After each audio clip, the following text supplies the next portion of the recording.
Now, the coalition has vowed to safely reopen Australia's embassy in Ukraine if they win the next election, saying that Labor's stubborn refusal to do so has undermined our reputation as a reliable international ally.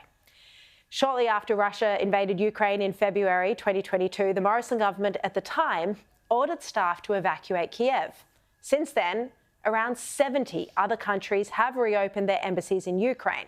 Well, for more on this, let's bring in Shadow Foreign Affairs Minister Simon Birmingham, who is right now in Ukraine. Simon, great to see you with us. So tell us, why is Penny Wong refusing to reopen the embassy?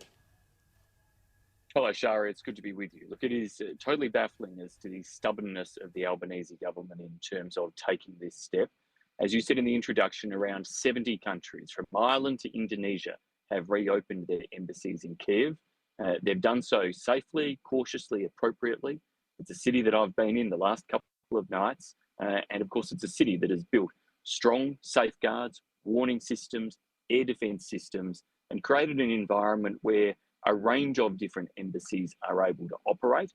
And by operating, they're able to get the best possible information and intelligence and access to the Ukrainian government when and where they need it, which Australia is not able to get at present by virtue of our ambassador being forced to be hundreds of kilometres away in Poland.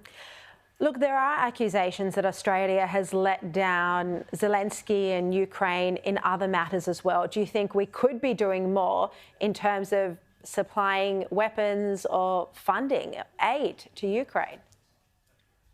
Sharri, the first thing is that we give 100% bipartisan support for everything Australia has done. When the Morrison government was in power and the Russian invasion of Ukraine commenced, we made sure Australia was at the forefront of support. We were, in fact, the largest non-NATO country supporting Ukraine, giving assistance in terms of financial assistance, military assistance, humanitarian assistance, energy assistance, comprehensive support for the country. Under the Albanese government, that has slipped. We are now no longer the largest non-NATO contributor. Countries like Japan and South Korea have overtaken us. And we do think that there is more that could be done. We shouldn't be sending retiring army helicopters to be junked and buried in Australia. We should be sending them, or at least the parts, to support Ukraine. We should be answering quickly when Ukraine asks for Australian coal and ensuring those shipments go, not faffing around for months and months and then eventually putting money into an international fund. These are not the type of signs of urgency and commitment that you would and should expect Australia to show. Yeah, I think it's a case similar to Israel, where the Albanese government has let down a nation that should clearly be our ally.